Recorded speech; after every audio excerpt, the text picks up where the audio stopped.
चलिए 2026 के लिए हिस्ट्री से स्टार्ट किया जाए फिल्म्स का। तो इसको जो है सो हिस्ट्री को 3 भाग में जैसे डिवाइडेड किया जा सकता है। एक प्रागैतिहासिक काल, प्री हिस्टोरिक पीरियड, दूसरा है आदि ऐतिहासिक काल, प्रोटो हिस्टोरिक पीरियड, और तीसरा है ऐतिहासिक काल, हिस्टोरिक पीरियड। प्रागैतिहासिक काल को जो है सो 4 भाग में विभाजित किया जा सकता है। पुरापाषाण काल, मध्यपाषाण काल, नवपाषाण काल, और उसके बाद चौथा ताम्रपाषाण काल। पुरापाषाण काल को पैलियोलिथिक पीरियड कहते हैं, मध्यपाषाण काल को मेसोलिथिक पीरियड, और नवपाषाण काल को नियोलिथिक पीरियड, और ताम्रपाषाण काल को चाल्कोलिथिक पीरियड कहा जाता है। अब जो सेकंड है वो है आद्य ऐतिहासिक काल, प्रोटो हिस्टोरिक पीरियड। इसको जो है सो 3 भाग में विभाजित किया जाता है। सिंधु सभ्यता, इंडस वैली सिविलाइजेशन, कांस, ब्रॉन्ज एंड हड़प्पन। तो हड़प्पा, उसके बाद जो है ऐतिहासिक का हिस्टोरिकल पीरियड, इसको जो है सो हम लोग 5 भाग में जो है सो विभाजित करके देखते हैं।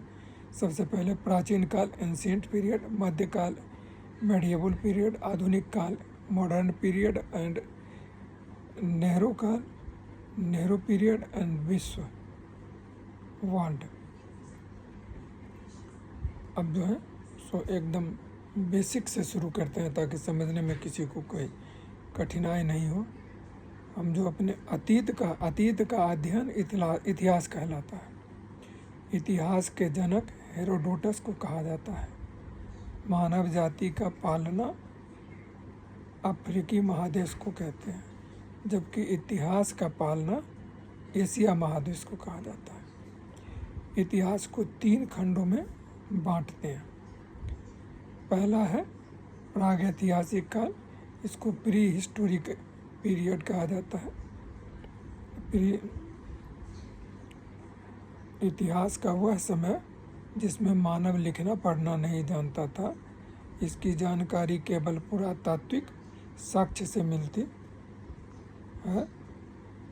इसके अंतर्गत पाषाण काल को रखते हैं। उसके बाद है पाषाण काल, स्टोन एज।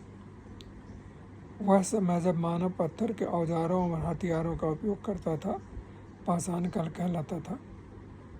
भारत में सर्वप्रथम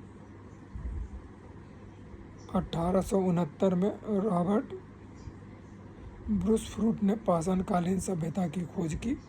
भारतीय पुरा